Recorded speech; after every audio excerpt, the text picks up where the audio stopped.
Hello students, welcome back to the channel beat maths with Jai Singh. I hope आप सभी अच्छे हैं, फिट हैं, हेल्दी हैं, अच्छे से पढ़ाई कर रहे हैं। ओमनिक्रॉन के बढ़ते इफेक्ट की वजह से स्टेट गवर्नमेंट ने कुछ गाइडलाइंस जारी की हैं जिसको हमें ध्यान में रखना है। नाइट 11 PM से मॉर्निंग 5 तक लॉकडाउन जैसा ही रहेगा, तो इन गाइडलाइंस को फॉलो करें, अच्छे से रहें, फिट रहें। ठीक है, कोरोना का इफ़ेक्ट अभी पूरी तरीके से ख़त्म नहीं हुआ है। मैंने बार बार वीडियोस में कहा है, तो अपना ध्यान रखें। ठीक है, हमने एक्सरसाइज 4.3 में क्वेश्चन नंबर 6 तक का सब कुछ अभी तक डिस्कस कर लिया है। क्वाड्रेटिक इक्वेशंस क्या हैं, इतना आपको अच्छे से समझ में आ गया है। अब अगर आपने सारी वीडियोस देखी हैं तो यहाँ पे इस क्वेश्चन को करने के लिए हमारे पास सफिशिएंट जानकारी है। अगर आपको यहाँ तक कुछ समझ में नहीं आता है, you can go back to the videos. I have already uploaded the videos, आप उनको देखें, अच्छे से समझें और स्टार्ट करें। So let's start with the question. We were doing question number 7. Question number 7 says the difference of squares of two numbers is 180. दो numbers हैं, उनके स्क्वायर्स का डिफरेंस। मैंने आपको बोला है वर्ड प्रॉब्लम्स में हमेशा कीवर्ड्स देखने हैं, तो मैं देख रहा हूँ squares, difference of two numbers is 180। पहले तो ये बोल रहा है, उसके बाद the square of the smaller number, the square of the smaller number, smaller number का स्क्वायर क्या है, is 8 times the larger number. Find the two numbers, हमें दोनों नंबर्स निकालने हैं। ठीक है, तो जो निकालना है उसको कुछ अज्यूम कर लेते हैं, है ना। दोनों हमें नहीं पता है, तो हम मान लेते हैं let the numbers be x and y where x is greater than y। ऐसा मैंने इसलिए किया है क्योंकि यहाँ पे बोल रहा है कि the difference of the squares of two numbers is 180।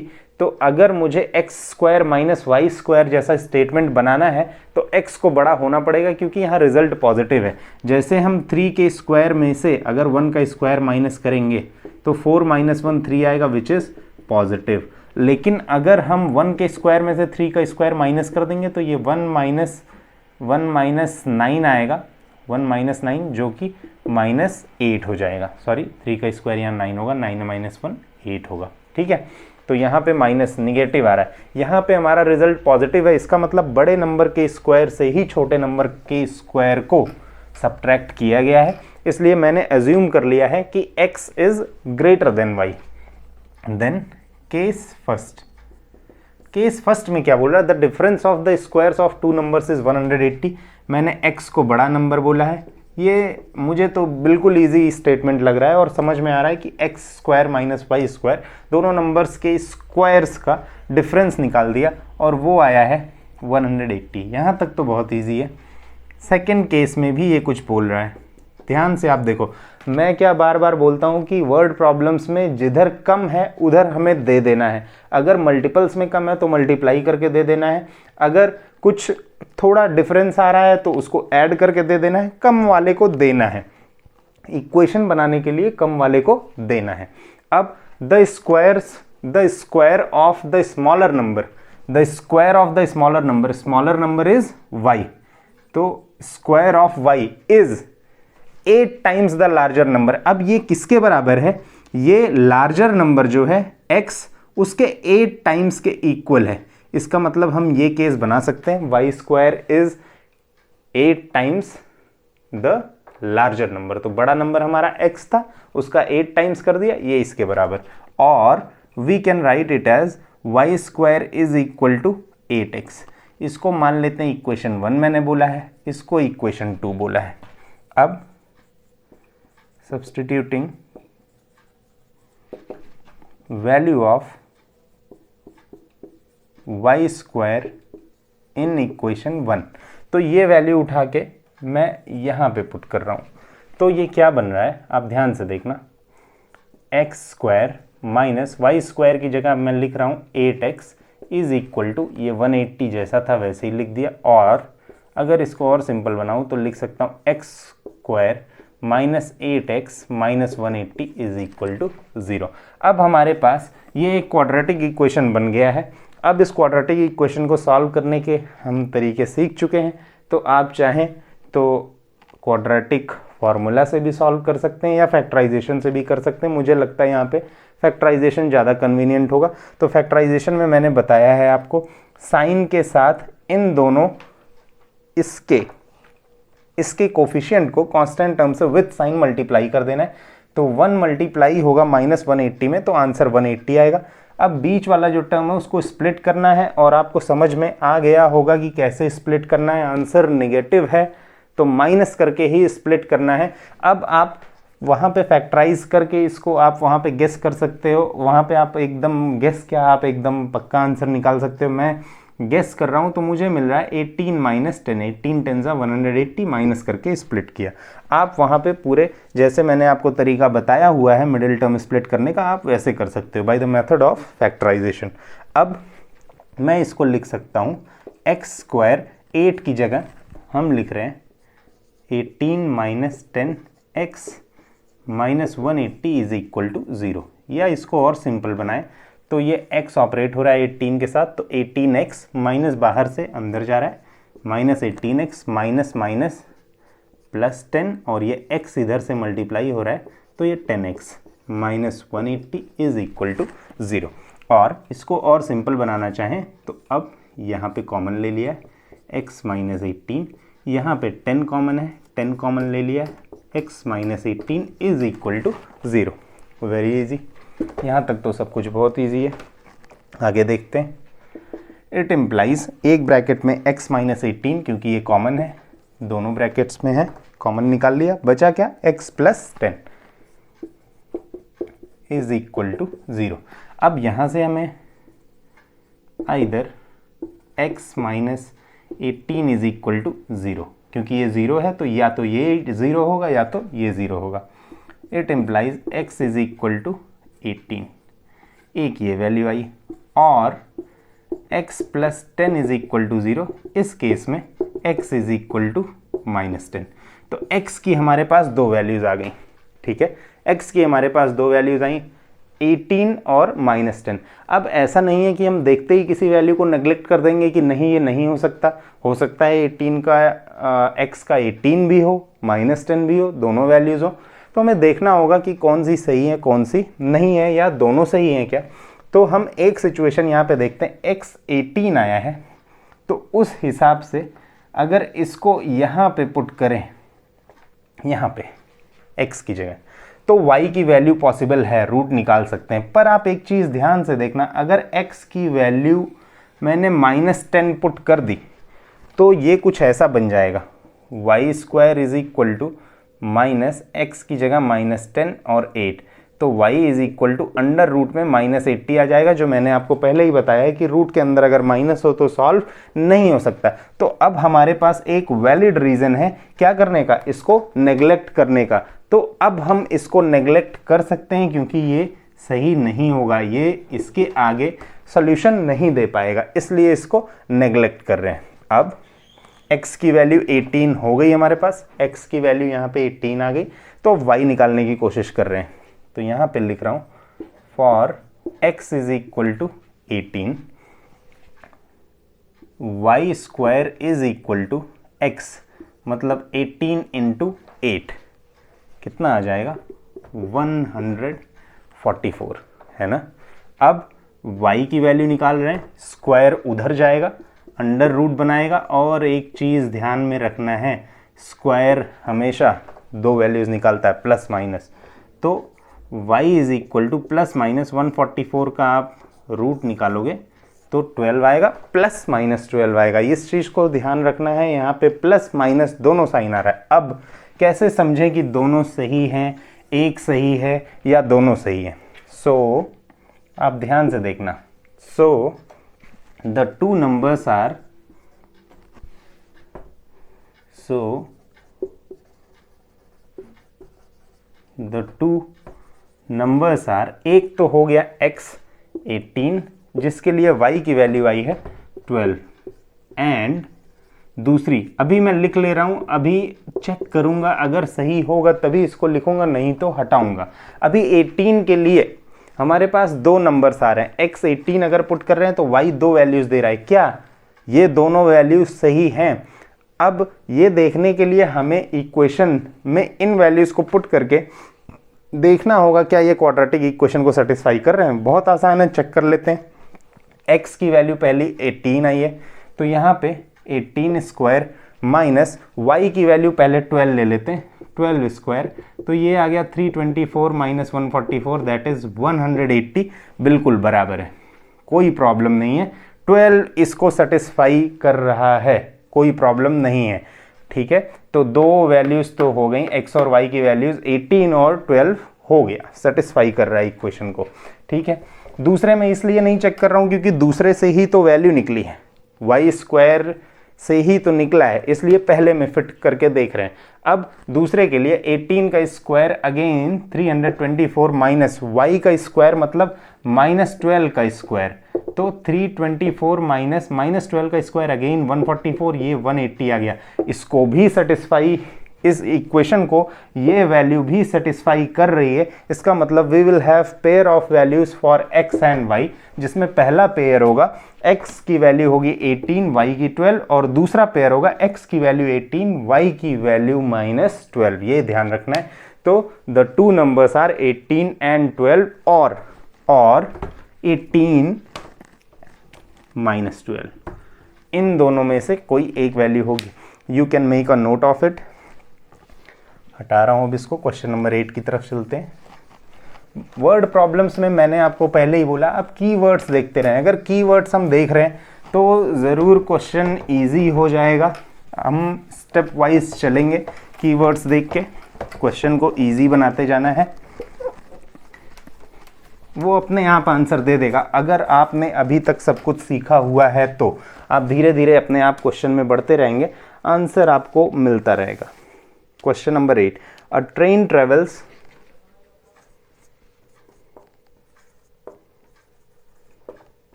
360 kilometers at a uniform speed.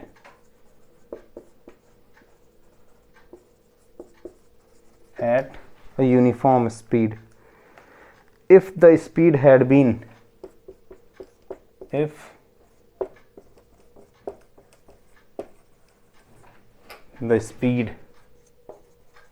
had been 5 kilometer per hour more,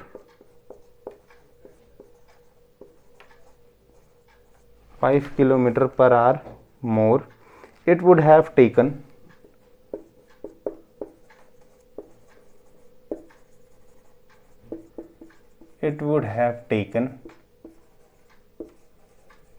1 hour less for the same journey.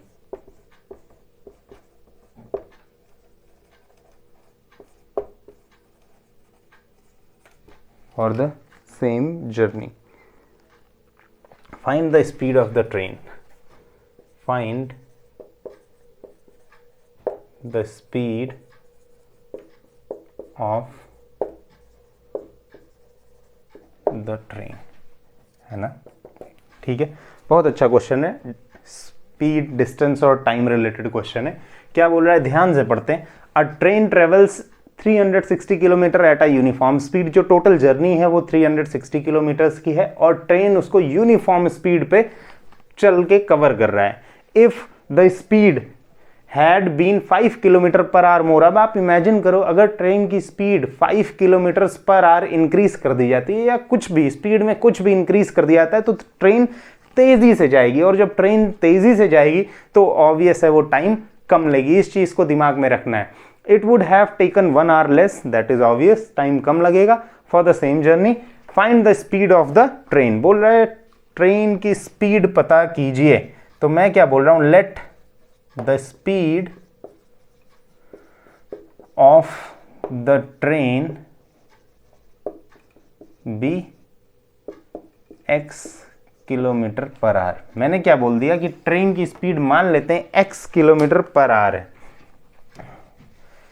सो अगर ट्रेन की speed x kilometre per hour है और distance ये है 360 kilometre, तो इस speed पे चल के इस डिस्टेंस को कवर करने में जो टाइम लगेगा निकाल सकते हैं। बहुत इजी है, time is equal to distance upon speed होता है, हमको पता है। ठीक है, ये फॉर्मूला यहाँ पे काम कर रहा है, तो इस फॉर्मूले को हम यूज करेंगे, है ना। Time is equal to distance upon speed, तो टाइम निकाल लेते हैं। So time taken during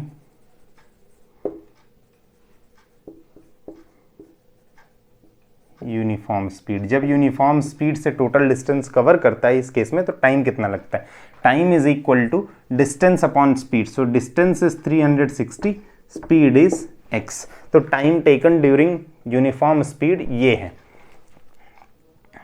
new case, आप ध्यान से समझना। अब नया केस जो बन रहा है इसमें क्या हो रहा है, speed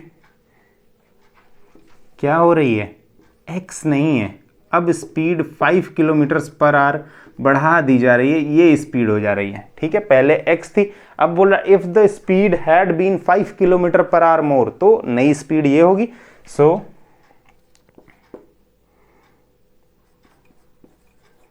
new time taken during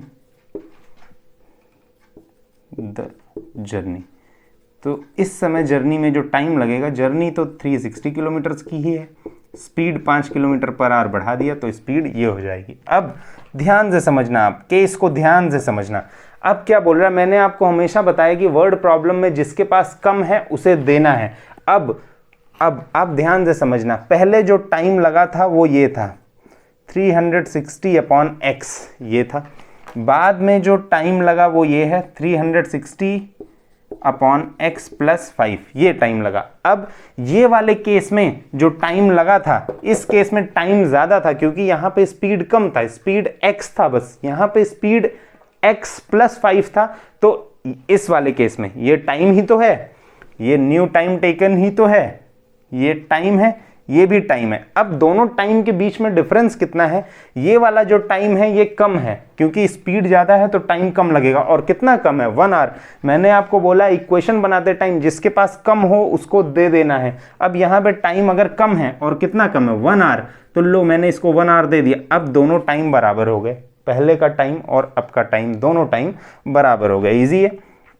अब इसको हम ऐसे भी लिख सकते हैं 360 अपॉन x माइनस, इसको इधर ले आ रहा हूँ, ट्रांसफर कर रहा हूँ, 360 अपॉन x प्लस 5, उसको अभी उधर रहने दे रहा हूँ। ठीक है, आगे सॉल्व करेंगे। अब हम चाहें तो 360 यहाँ से कॉमन ले सकते हैं न्यूमरेटर से, तो ये क्या बन रहा है 1 upon x minus 1 upon x plus 5, 360 common ले लिया, इज इक्वल टू 1। ये बन गया, सिंपल बना दिया। अभी 360 को इधर ले आ सकते हैं और यहाँ पे एलसीएम ले रहा हूँ, यहाँ पे एलसीएम ले रहा हूँ, तो एलसीएम होगा x इंटू एक्स प्लस 5। अब ये क्रॉस मल्टीप्लाई हो रहा है, ये यहाँ मल्टीप्लाई हो रहा है, ये यहाँ मल्टीप्लाई हो रहा है, तो ये आएगा x प्लस 5 और ये x मल्टीप्लाई हो रहा है 1 में, तो ये आ रहा है minus x is equal to 1 upon 360। ये 360 मल्टीप्लाई होके यहाँ पे आ गया, यहाँ पे मल्टीप्लाई में था, ये डिवाइड हो गया यहाँ पे, तो अपॉन में आ गया जो मैंने वहाँ लिख दिया है। अब ये कैंसिल हो रहा है, x minus x, 360 multiplied by 5 will give you 1800 is equal to, ये उधर जा रहा है क्रॉस मल्टीप्लाई होके, तो ये x multiplied by x, x square, x multiplied by 5, ये 5x बन रहा है। अब अगर मैं इस 1800 को उधर ले जाऊं तो ये माइनस 1800 बनेगा, बाकी सब वैसा ही है, x square plus 5x minus 1800 is equal to 0। अब फिर से हमारे पास दो तरीके हैं, या तो हम क्वाड्रेटिक फार्मूला लगा के यहाँ पे रूट्स निकाल लें x का और देख लें x की क्या क्या वैल्यूज आ रही हैं, या हमारे पास दूसरा तरीका हम फैक्टराइज कर लें। तो फैक्टराइजेशन में 1800 का फैक्टराइजेशन थोड़ा सा बड़ा होगा, तो हम ऐसे भी नॉर्मली भी गेस कर सकते हैं, ठीक है।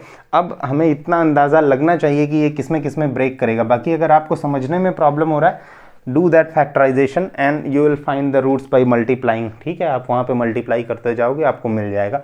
तो यहाँ पे मैं क्या बोल रहा हूँ कि मुझे लगता है 45 और 40 को माइनस में है, तो 5 को माइनस करके ही स्प्लिट करना है।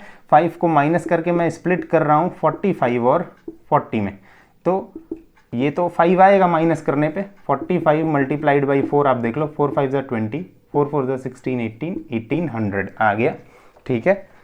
तो 45 माइनस 40 में स्प्लिट कर रहा हूँ मिडिल टर्म को, तो 5 को लिख सकते हैं 45 minus 40 x minus 1800 is equal to 0। ध्यान से समझना आप, एक्स स्क्वायर प्लस है तो कोई टेंशन नहीं है, आप सिर्फ एक्स से मल्टीप्लाई करते जाओ, वही किया है। माइनस 40x माइनस 1800, माइनस रहता है तो वो अंदर साइंस चेंज होती हैं, पॉजिटिव के साथ कोई इशू नहीं है। ग्रुपिंग किया, x कॉमन आया, x प्लस 45 माइनस इधर 40 कॉमन लिया, x प्लस प्लस, ध्यान रखना साइन का इशू ना आए, माइनस कॉमन ले चुके हैं इसलिए माइनस यहाँ से गायब हो गया, तो यहाँ पे प्लस आया है। अब एक ब्रैकेट में x प्लस 45 है, दूसरे ब्रैकेट में x माइनस 40 है, इज इक्वल टू 0। अब either x plus 45 is equal to 0, इस केस में x is equal to minus 45, x की एक वैल्यू तो ये आ गई, और x minus 40 is equal to 0 दूसरे केस में, तो x की वैल्यू यहाँ पे आ रही है 40। अब आप समझना दो चीज़, x की दो वैल्यूज आई हैं, कैसे नेग्लेक्ट करें, कैसे जाने कौन सी सही है कौन सी नहीं, या दोनों सही है। ऐसा तो हो नहीं सकता कि दो स्पीड्स में ये कंडीशन बन जाए। तो माइनस 45 आ रहा है, speed can not be minus, ठीक है, स्पीड माइनस नहीं हो सकती, या यहाँ पे रिटार्डेशन जैसा तो हो नहीं रहा है कि हम वेलोसिटी को माइनस नेगेटिव कंसिडर कर लें। यहाँ पे डिस्टेंस कवर हो रहा है, आगे की तरफ जा रहे हैं एक स्टेशन से दूसरी तरफ, तो ये नेगेटिव वैल्यू को मैं नेग्लेक्ट कर रहा हूँ, पॉजिटिव वैल्यू को कंसिडर करते हैं हमारी सही value. So x is 40, that means speed of the train is 40। So speed of the train is 40 kilometers per hour. You can make a note of it. Hope you have understood the question. ठीक है, speed, distance और time related जो questions हैं, ज़्यादातर questions में time से ही relation बनता है, इसलिए ध्यान से इस क्वेश्चन को सॉल्व करें, टाइम में बनाएं और इजीली सॉल्व करें, ठीक है। अगले क्वेश्चन की तरफ चलते हैं।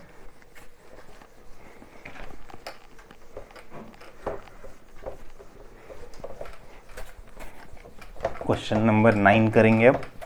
I hope you understood this question. जैसे जैसे क्वेश्चंस मैं करा रहा हूँ, आप साइड बुक से, रेफरेंस बुक से आप प्रैक्टिस करते रहें, उससे आपकी कमांड ज़्यादा अच्छी होगी इन टॉपिक्स पे। अभी मैं फिर से डिस्कस करूँगा क्वेश्चंस इस पे, जो इंपॉर्टेंट क्वेश्चंस होंगे अलग अलग बुक से करेंगे, पर जैसे जैसे मैं क्वेश्चंस करा रहा हूँ आप इसको दूसरी बुक से प्रैक्टिस करते रहें। Question number 9, 2 water taps, 2 water taps together can fill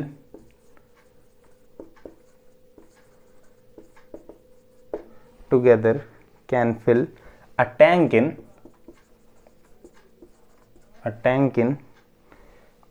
9 hole 3/8 hours. The tap of larger diameter, the tap of larger diameter takes 10 hours less, obvious है, takes 10 hours less than the smaller one, then the smaller one to fill the tank,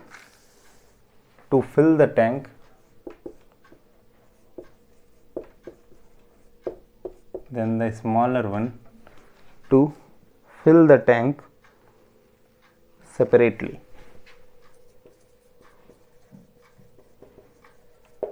To fill the tank separately.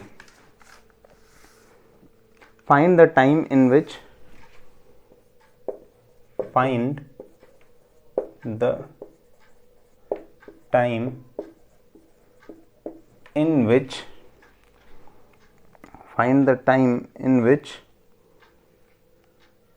each tap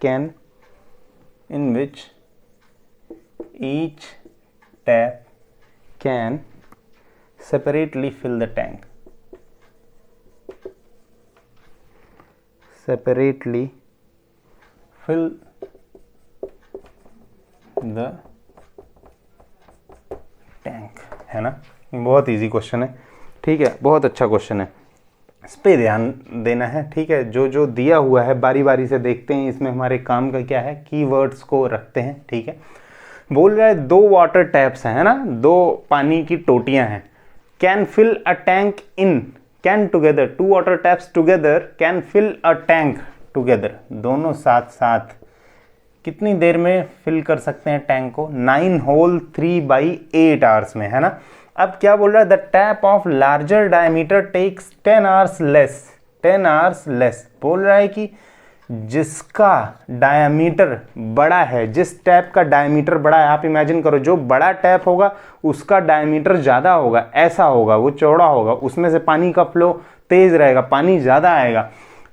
takes, तो वो जल्दी से टंकी को भर देगा। अभी आप टंकी छोड़ो, मैं एक मग भरने की बात कर रहा हूँ। ऐसा टैप जिसका डायमीटर ज़्यादा है, जो ज़्यादा पानी का सप्लाई देता है, वो ऑब्वियस है मग को जल्दी फिल कर देगा। उससे उसके कंपैरिजन में जिसका डायमीटर छोटा है ना, जिसका डायमीटर छोटा है वो थोड़ा सा ज़्यादा टाइम लेगा, क्योंकि उधर पानी का फ्लो क्या है, स्लो है ना, कम है, धीरे धीरे पानी आ रहा है। तो बोल रहा find the time in which each tap can fill the tank separately, ठीक है। अब आप बात को समझना ध्यान से। बोल रहा है टोटल टाइम इतना लग रहा है अगर दोनों टैप्स साथ साथ काम कर रहे हैं। तो मैं पहले लिख रहा हूं total time taken bye 2 taps together.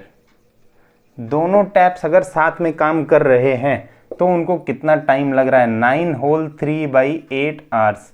इसका मतलब 9 8 72 प्लस 3 75/8 आवर्स, इतना टाइम लग रहा है। आप ध्यान से समझना, अगर दोनों टैप्स साथ में काम कर रहे हैं तो भरने में इतना टाइम लग रहा है,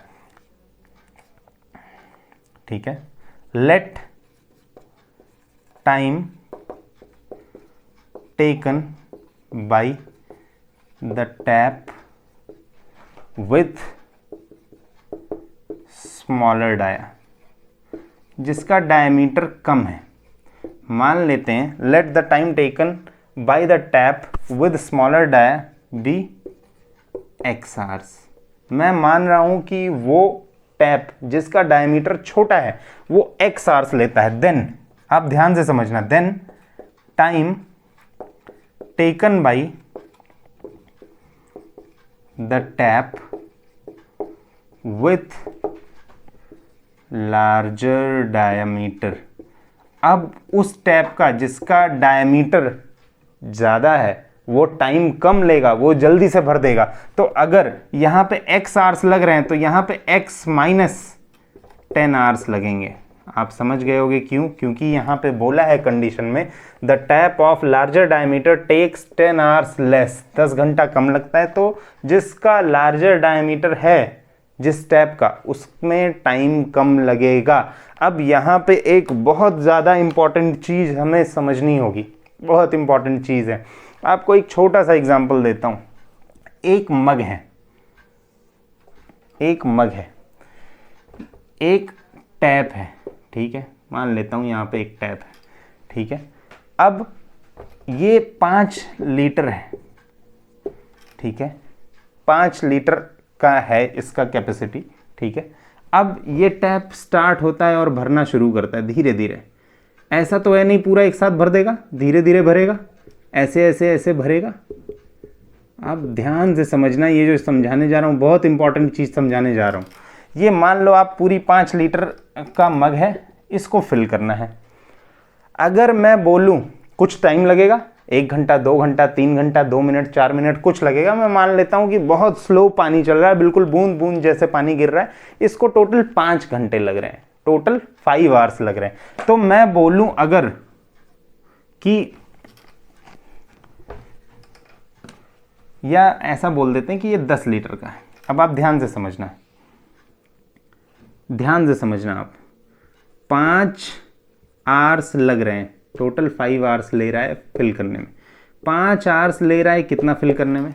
10 लीटर में। तो अगर मैं बात करूं कि 1 आवर में इसने कितना भर दिया होगा, तो आपको ये पता है, आप 10/5 करोगे, ठीक है। पहले आवर में ऐसा तो है नहीं कि धीरे चलेगा, तेज चलेगा, धीरे चलेगा, एक बार ऑन करके छोड़ रहे हैं तो ऐसे ही फिल करेगा ना। 5 घंटे में अगर 10 लीटर भर रहा है तो 2 litre, 2 litre, 2 litre, 2 litre, 2 litre. चाहे तो आप इसको ऐसे बार बार माइनस कर करके पता कर लें, चाहे तो आप इसको इजीली डिवाइड कर लें। तो इसका मतलब ये हर घंटे कुछ ना कुछ काम कर रहा है, और काम जो कर रहा है 1 आवर्स में इसने जो काम किया है वो क्या है? जो टोटल इसकी कैपेसिटी है अपॉन जो इसका टाइम लग रहा है। तो हम उसी तरीके से यहां एक रिलेशन निकाल सकते हैं, work done by tap with smaller diameter, with smaller dia in 1 hour, ठीक है। ये x आवर्स में पूरा भर रही है, ये जैसे 5 आवर्स में पूरा भर रहा था, तो 1 आवर में कितना भरेगा? 10/5। तो अगर ये 1 आवर में, अगर ये x आवर्स में पूरा भर रहा है तो 1 आवर में कितना भरेगा? 1/x। Hope you have understood. 1 hour में कितना भरेगा, ठीक है, 1 आवर में इतना भरेगा। सिमिलरली वर्क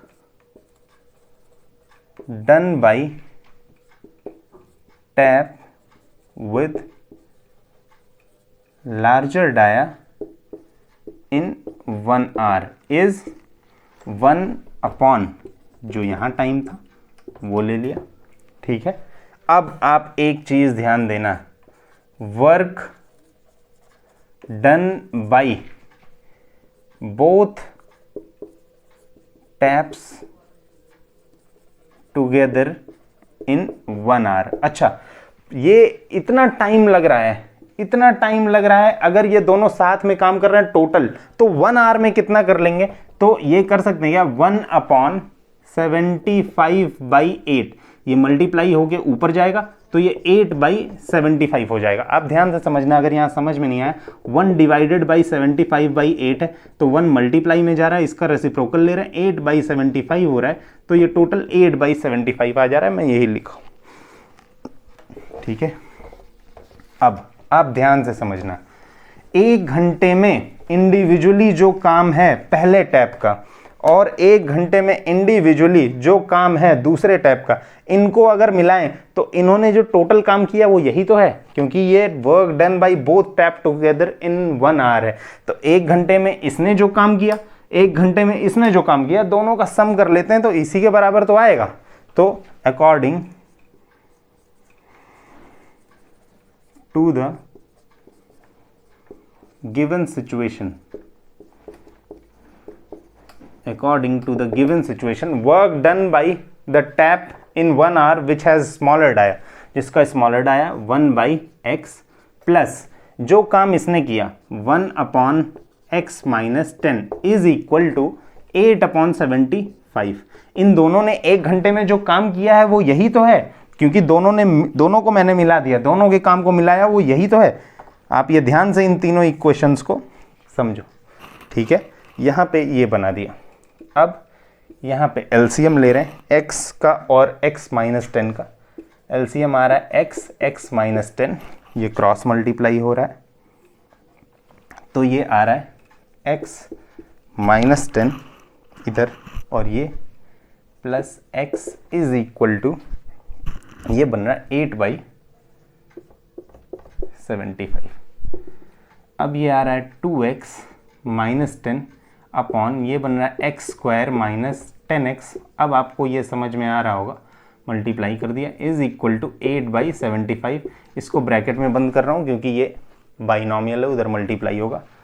अब मैं इसको भी ब्रैकेट में बंद कर रहा हूँ, ये इससे मल्टीप्लाई होगा। अब आप ये ध्यान रखना, ये दोनों में मल्टीप्लाई हो रहा है, मैं डायरेक्ट मल्टीप्लिकेशन कर रहा हूँ। 75 जब मल्टीप्लाई में होगा तो दोनों टर्म से होगा, तो 75 मल्टीप्लाई बाई 2 150, माइनस 75 10 से मल्टीप्लाई होगा माइनस 750, इज इक्वल टू इसी तरह 8x स्क्वायर से मल्टीप्लाई होगा, 8x स्क्वायर 8 इससे मल्टीप्लाई होगा, ये आ रहा है माइनस 80x।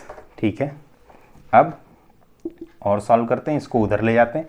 तो ये 8x स्क्वायर तो उधर पहले ही था, मैं उधर का ही पहले लिख रहा हूँ। 8x स्क्वायर था माइनस 80x था, ठीक है, 150 प्लस में है, उधर आएगा तो माइनस 150 हो जाएगा। ये माइनस 750 है, उधर आएगा तो प्लस 750 हो जाएगा।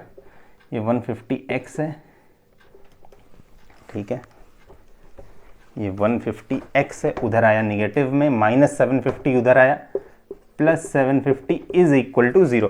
अभी मैं यहाँ एक छोटा सा काम कर रहा हूँ, मैं इसको स्प्लिट नहीं कर रहा हूँ, ऐसे ही छोड़ रहा हूँ, ठीक है। या चाहें तो अभी कर भी सकते हैं स्प्लिट, इसको और थोड़ा सा इजी बना लेते हैं, ठीक है। मुझे लगा अगर यहाँ पे हम इसको कॉमन ले लें, इसको अगर कॉमन ले लें तो काम हो सकता है। प्लस एक चीज़ और है, इसमें सब में से हम चाहें तो 2 बाहर ले सकते हैं, हर जगह से 2 कॉमन आ रहा है, आप देखो 2 सभी का कॉमन फैक्टर है।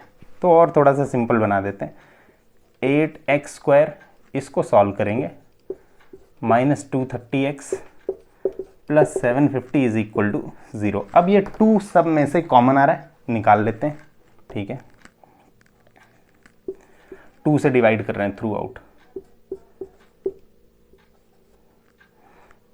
जी, minus 100 plus 375 is equal to 0, है ना, ठीक है। थोड़ा सा आप यहाँ पे ध्यान दें, 375 मल्टीप्लाई करेंगे 4 से, एक्सट्रीम टर्म्स में मल्टीप्लाई होगा, ठीक है। तो 375 मल्टीप्लाइड बाई 4, 4 5 ज़ा 20, 4 7 ज़ा 28, 230, 4 3 ज़ा 12, 1400 आ रहा है, ठीक है। ये आ गया 1400। अब हमें गेस करके इसको कुछ 1400 के आसपास बनाना है। ये ध्यान रखना है कि इसको 1400 के आसपास कैसे बनाएं। सॉरी एक मिस्टेक हो गई, 4 3 ज़ा 12, ये 1500। तो अब हमें ये ध्यान रखना है कि इसको 1500 कैसे बनाएं। तो इसको 1500 बनाने के लिए बिल्कुल इजी दिख रहा है, 115 है, 100 मल्टीप्लाइड बाई 1500 हो जाएगा। आप इसको वैसे तो फैक्टराइजेशन से ही करना, पर मुझे आसानी से मिल जा रहा है पेयर, तो मैं आसानी से बना दे रहा हूँ। 4x square minus 100x minus 15x plus 375 is equal to 0। मैंने ये बना दिया।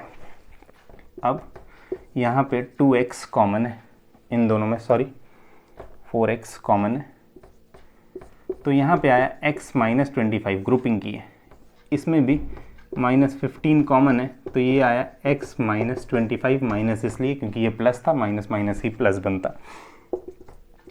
x माइनस 25 को फर्स्ट ब्रैकेट में रखा, 4x माइनस 15 को सेकेंड ब्रैकेट में रखा।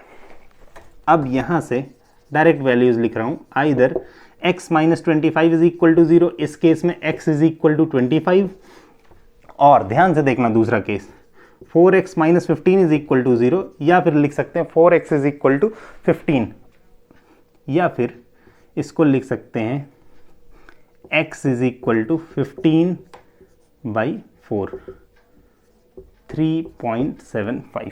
तो x की 2 वैल्यूज आई हैं, एक तो आई है 25, दूसरी आई है 3.75। अब देखना है कितना टाइम लगता है, कौन सा सही है कौन सा नहीं है, क्या है। x की 2 वैल्यूज आई हैं, और आप ध्यान से देखो x क्या था, मैंने बोला था time taken by the tap with smaller dia x, ठीक है। जो कम डायमीटर वाला टैप था, ठीक है, वो ज़्यादा टाइम ले रहा था, तो 15 आवर्स टाइम ले रहा है, 25 आवर्स टाइम ले रहा है, तो 25 चल जाएगा, हो सकता है 25। 3.75 आवर्स ले रहा है, ये भी चल सकता है, लेकिन आप एक चीज़ ध्यान में रखना, time taken by the tap with larger dia, अगर हम लेते हैं कि 3.75 आवर्स ले रहा है कौन सा, छोटे डायमीटर वाला टैप, तो बड़े डायमीटर वाला टैप कितना लेगा, अगर आप यहाँ पे इसको 3.75 को अगर आप ले आके यहाँ पुट कर देते हो तो ये एक निगेटिव वैल्यू आ जाएगी और टाइम निगेटिव नहीं हो सकता, टाइम निगेटिव नहीं हो सकता। तो इस वैल्यू को मैं नेग्लेक्ट कर रहा हूँ, ये वैल्यू हमारे काम की तो नहीं है। हमारे काम का क्या है, x 25 है ना, तो 25 आवर्स लग रहे हैं किसको, आप ध्यान से देखना। सो time taken bye tap with smaller dia is equal to 25 hours and time taken by tap with larger diameter, जिसका डायमीटर ज़्यादा है, x माइनस 10 मतलब 25 माइनस 10 कितना 15 आवर्स, 10 घंटे कम लग रहे हैं। तो ये यहाँ पे 15 आवर्स है और ऊपर 25 आवर्स है। You can make a note of it, ठीक है। I hope you have understood the question. Let's continue with question number 10। Yes, question number 10 तो बहुत इजी है, आसानी से लेना है। किसी क्वेश्चन को देख के पहले ही नहीं घबराना है, वर्ड प्रॉब्लम है, बड़ा है, स्पीड टाइम डिस्टेंस पे है, एज पे है, किसी भी टॉपिक पे हो, हम बारी बारी उसमें कीवर्ड्स देखते जाएंगे, कीवर्ड्स देख देख के थोड़ा थोड़ा लिखते जाएंगे, वो अपने आप इजी हो जाएगा। तो हमें किसी भी क्वेश्चन को प्री जज नहीं कर लेना है कि ये बड़ा टफ है, ये तो होगा ही नहीं, है ना, सारे इजी हैं। Question number 10, N express train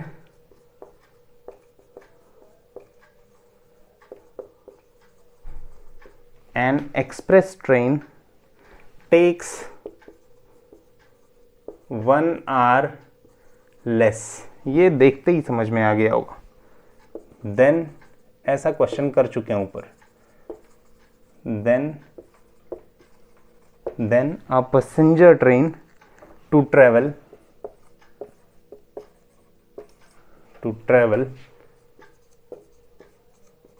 132 kilometers between Mysore and Bangalore, between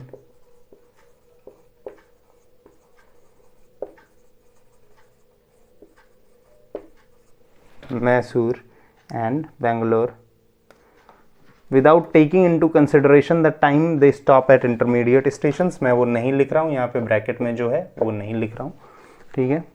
if the average speed of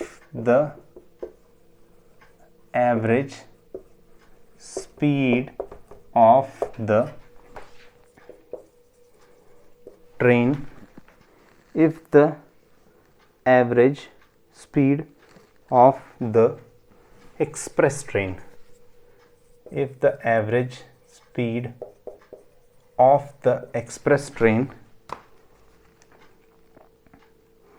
is 11 kilometer per hour more than that of the passenger train of the, बस थोड़ा सा देखने में बदल दिया है, पैसेंजर ट्रेन थोड़ा सा बस देखने में बदल दिया, काम सारा वही किया जो हम इसके पहले कर चुके हैं। Find the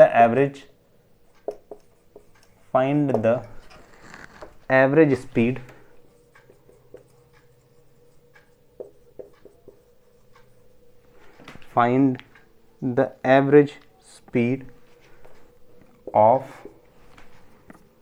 the two trains,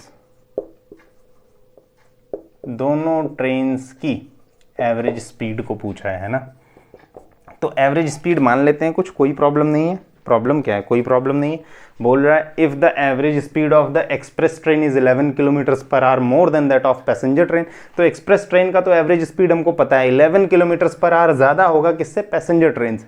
तो पैसेंजर ट्रेन की एवरेज स्पीड को कुछ मान लेते हैं, क्योंकि इसमें बोल रहा है find the average speed of the train, है ना। तो late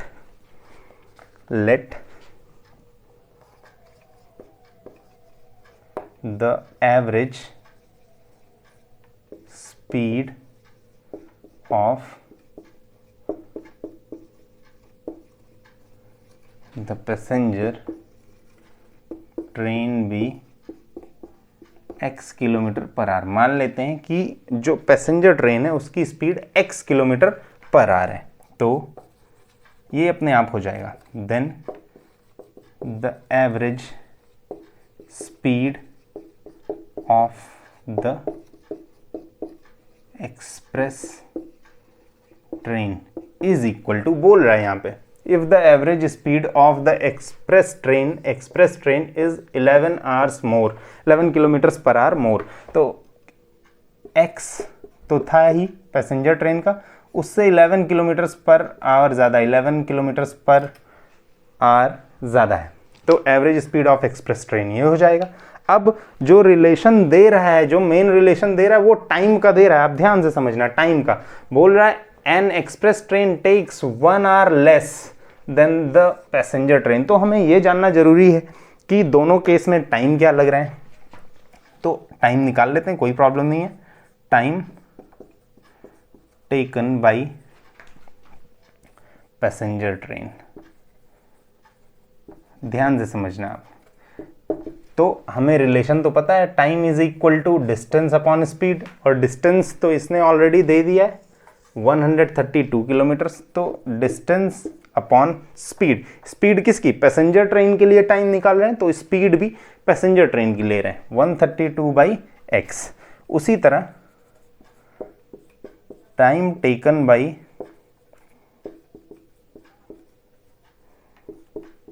express train is equal to 132 upon, ठीक है डिस्टेंस सेम है, upon speed x plus 11। Speed जिसकी ज़्यादा होगी ऑब्वियस है टाइम कम लगेगा। अकॉर्डिंग टू द क्वेश्चन, आप ध्यान से समझना, अकॉर्डिंग टू द कंडीशन और question, according to the condition दोनों टाइम लिख लेते हैं। 132 अपॉन एक्स है, 132 अपॉन एक्स प्लस 11 है। यहाँ पे देखो आप, स्पीड ज़्यादा है टाइम कम लगेगा, और टाइम का फर्क कितना है, an express train takes 1 hour less. तो ये जो एक्सप्रेस ट्रेन है ये 1 घंटा कम लेती है, इसका मतलब ये टाइम कम है, ये टाइम ज़्यादा है, और कितना ज़्यादा है, 1 आवर ज़्यादा है। मैं क्या कर रहा हूँ, कम वाले को हमेशा देता हूँ, इसके पास कम है मैं दे देता हूँ, दोनों इक्वल हो जाएंगे बिल्कुल। एक तरफ कर लेते हैं सबको, 132 upon x minus 132 upon x plus 11 minus या इज इक्वल टू 1 को भी उधर ही रहने देते हैं, ठीक है। सॉल्व कर लेंगे, इसको थोड़ा सा सिंपल बनाता हूँ, है ना, थोड़ा सा इजी बनाता हूँ। 132 को कॉमन ले रहा हूँ, 132 जैसे ही बाहर लूँगा ये क्या हो जाएगा, 1 अपॉन एक्स माइनस, ये 132 बाहर आ गया, 1 upon x plus 11 is equal to 1। ये सेम वैसा ही लिखा हुआ है। 132 फिर से इधर आ रहा है, और ये साथ ही साथ क्रॉस मल्टीप्लाई कर रहा हूँ, एलसीएम ले रहा हूँ इन दोनों का, x multiplied by x plus 11। अब ये x प्लस 11 1 में मल्टीप्लाई हो रहा है, x प्लस 11 x माइनस 1 में मल्टीप्लाई हो रहा है, minus x is equal to 1 upon 132, यहाँ नीचे आ रहा है 132, माइनस x के साथ कैंसिल हो रहा है ना, बहुत ईजी है। 132 11 से मल्टीप्लाई हो रहा है, करके देख लेंगे क्या आ रहा है, कोई प्रॉब्लम नहीं। x multiplied by x square, x multiplied by 11x, और ये उधर जा रहा है मल्टीप्लाई होके, 1 से मल्टीप्लाई हुआ है तो ऐसा हो गया। और आप ध्यान से समझना, सिंपल बना रहा हूँ, एक्स स्क्वायर को ऐसा ही लिखा हुआ है, प्लस 11x को ऐसा ही लिखा हुआ है, माइनस इसको मल्टीप्लाई कर रहे हैं 1320, फिर 1320 में ये हो जाएगा 1462 इज इक्वल टू 0, है ना। अब आप ध्यान रखना, अब यहाँ पे प्राइम फैक्टराइजेशन गेस कर पाना थोड़ा सा गलत, थोड़ा सा प्रॉब्लम होगा, प्राइम फैक्टराइजेशन गेस नहीं हो पाएगा, इसलिए मैं मल्टीप्लाई कर रहा हूँ। एक चीज़ तो क्लियर है, यहाँ पे जो मिडिल टर्म स्प्लिट करना है वो माइनस करके करना है, क्योंकि एक्स स्क्वायर का कोफिशिएंट 1 है और यहाँ पे माइनस 1462 है, तो रिजल्ट माइनस 1462 मिलेगा, इसलिए माइनस करके मिडिल टर्म को स्प्लिट करेंगे।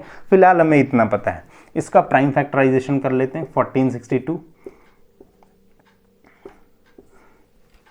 ये आ जाएगा, एक बार देख लेते हैं क्या हमने ये सही किया है, वैसे सही है। 132 132 to 5। अरे भाई ये चीज़ ध्यान में रखनी है, ये चीज़ ध्यान में रखनी है। आप देखो थोड़ा सा एरर होता है और अभी सारा का सारा क्वेश्चन, ठीक है, हमें फिर से खोजना पड़ जाता। ठीक है, तो ये हो गया 7, ये हो गया 26, है ना, 726 हो गया। अब 2 से करते हैं, 3 से करते हैं, 11 से करते हैं, ख़त्म। ठीक है भाई, अब हमें बनाना है माइनस करके 11, क्योंकि माइनस 1462 आया था तो माइनस करके ही स्प्लिट करना, 11 बनाना है। आप एक काम करो, मैं ये कर रहा हूँ, 11 3 ज़ा 33, आप ये कर लो, 11 2 ज़ा 22, 22 2 ज़ा 24, 44, 2 2 ज़ा 4 multiplied by 11 will give you 44, और 11 3 ज़ा 33, 44 में से 33 आप माइनस करोगे, 11 बनने वाला है। ठीक है, आपको थोड़ा टाइम लग सकता है ये पेयर खोजने में कि कौन सा सही रहेगा, तो आप आराम से टाइम लें, कोई जल्दी नहीं है, हड़बड़ाएं नहीं, क्योंकि ये मेन स्टेप है, यहाँ पे गलती नहीं करनी। तो एक्स स्क्वायर प्लस, अब यहाँ पे डायरेक्ट लिख रहा हूँ ब्रैकेट ओपन करके, 44x माइनस 33x, वहाँ से फैक्टराइजेशन से मिला था, 1462 is equal to 0। x common आया, x प्लस 44, 33 कॉमन आया, x plus 44 is equal to 0। Sorry, यहाँ पे x plus 44, x minus 33 is equal to 0। यहाँ से दो वैल्यूज फिर से मिल रही हैं, either x is equal to minus 44 इससे, और x इज इक्वल टू 33 दूसरे ब्रैकेट से।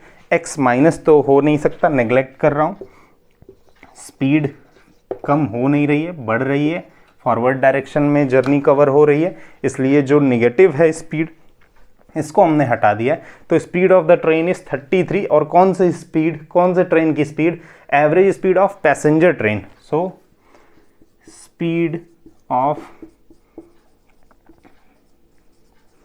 Passenger train is equal to 33 kilometre per hour. दोनों की स्पीड पूछिए। अब स्पीड ऑफ एक्सप्रेस ट्रेन आपको यहां से मिल जाएगा, average speed of express train is x plus 11, तो x 33 आया प्लस 11 कितना हो गया, 44 kilometres per hour. You can make a note of it. आगे बढ़ते हैं क्वेश्चन नंबर 11 की तरफ, लास्ट क्वेश्चन इस एक्सरसाइज का, है ना। तो वर्ड प्रॉब्लम्स देख रहे हो आप, देखने में कितने बड़े लग रहे थे, अभी कितने इजी लग रहे हैं। अगर आपने समझा होगा अच्छे से तो अब आपको वर्ड प्रॉब्लम्स में कोई प्रॉब्लम नहीं होने वाली। सिर्फ नाम है वर्ड प्रॉब्लम, कोई प्रॉब्लम नहीं है ना, बिल्कुल इजी है। ठीक है, क्वेश्चन नंबर 11 करेंगे।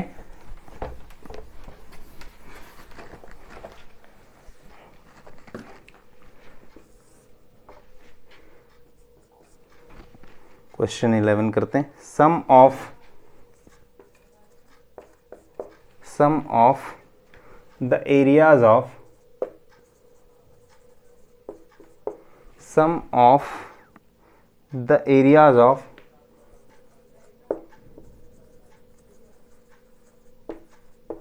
two squares is 468 meters square if the difference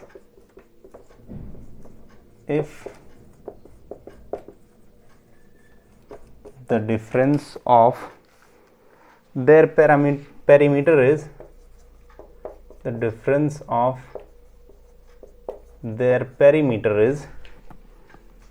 24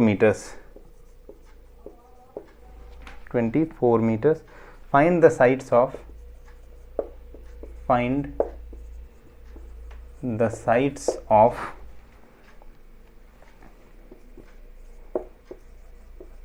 the two squares। बहुत इजी क्वेश्चन है भाई, कोई प्रॉब्लम नहीं है ना।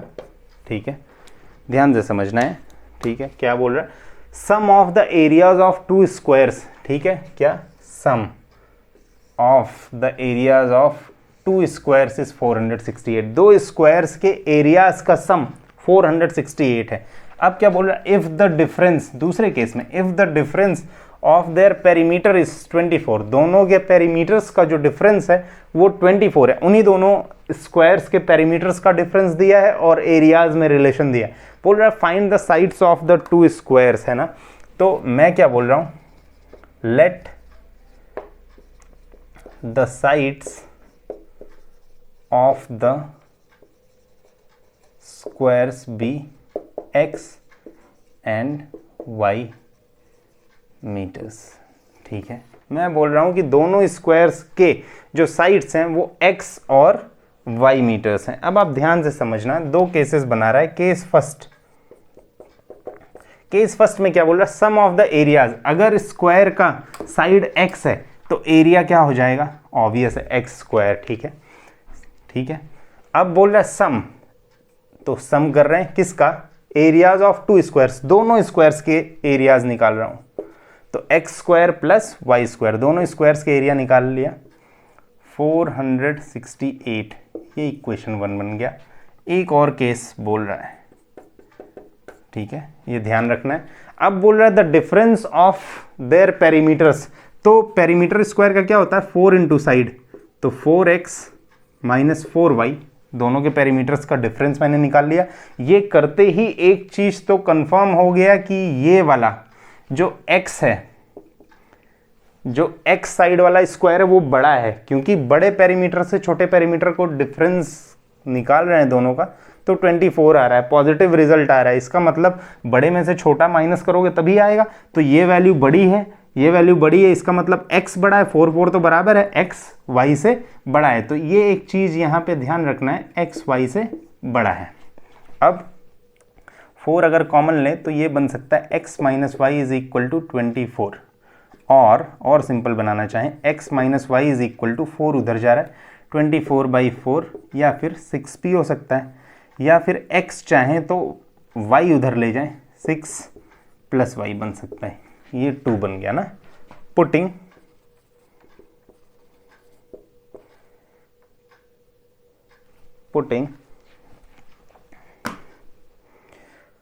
Value of x from equation 2 to equation 1। इसमें से अगर यहां पुट करें तो क्या बन रहा है, x की जगह हम लिख सकते हैं 6 plus y whole square plus y square is equal to 468। बहुत इजी है भाई। तो ये a plus b whole square type का बन गया। तो पहले करेंगे a स्क्वायर, फिर करेंगे 2ab, इस ब्रैकेट पे फॉर्मूला लगा रहे हैं, plus b square plus y square तो ऑलरेडी बगल में है, 468। इसको थोड़ा सा सॉल्व कर लेते हैं। 6 का स्क्वायर 36 दे रहा है, 2 6 12y प्लस वाई स्क्वायर मिलके 2y स्क्वायर बना रहे हैं। 468 को इधर ले आ रहा हूं, माइनस 468 इज इक्वल टू 0।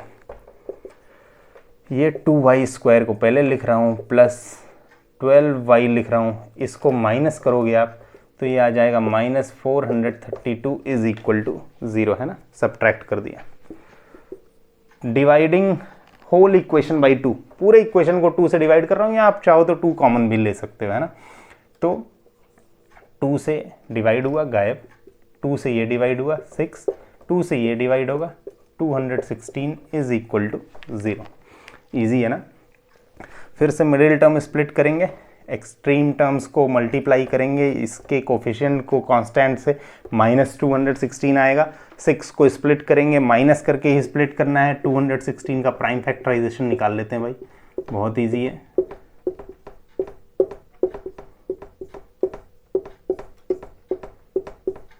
ये आ गया, ठीक है। अब खोज लेते हैं कि 6 कैसे बनेगा। 2 2 ज़ा 4 3 ज़ा 12, आप ये बना दो 2 2 ज़ा 4 3 ज़ा 12, और ये बना दो 2 3 ज़ा 6 3 ज़ा 18। तो 18 माइनस 12 करोगे आप, 18 माइनस 12 करोगे 6 ही बन रहा है, माइनस करके ही स्प्लिट करना था, तो 18 और 12 ले लिया, है ना।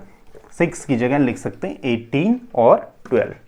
तो Y square plus 18y minus 12y 6y बनेगा, minus 216 is equal to 0। y plus 18 minus 12, y plus 18 is equal to 0, y plus 18 y minus 12 is equal to 0. Either y is equal to minus 18 और दूसरे bracket से y is equal to 12. दो values आई हैं, एक तो अपने आप reject हो गई वैल्यू, आप समझ गए होगे कौन सी नेग्लेक्ट करनी है, इसको नेग्लेक्ट करना है क्योंकि जो साइड ऑफ द स्क्वायर है वो निगेटिव नहीं हो सकता और y जो था वो किसी एक स्क्वायर का साइड था, तो हटा दिया. y की वैल्यू 12 ले रहे हैं, y की value 12. Put y is equal to 12 in equation 2. y 12 put कर रहा हूँ इक्वेशन 2 में, तो क्या हो जाएगा, x is equal to 6 plus 12 that is 18. So sides of the squares are 18 and 12. So you can make a note of it. I hope you have understood all the questions that I have discussed today and all the questions that I have discussed in exercise 4.3. It is very important to practice similar kind of questions from the reference books. तो आप practice करते रहें, दूसरे book से देखते रहें, related questions को practice करते रहें. जहाँ पे प्रॉब्लम आए कमेंट सेक्शन में ज़रूर मेंशन करें. अगर कोई प्रॉब्लम है मैं उसको नेक्स्ट लेक्चर में डिस्कस करूँगा. आपके जो भी सजेशंस हैं, जो भी पूछना है, जो भी प्रॉब्लम है, लेक्चर में कुछ समझ में नहीं आया, please mention it in comment box always. And thank you so much. So bye bye, let's meet in the next class. Thank you.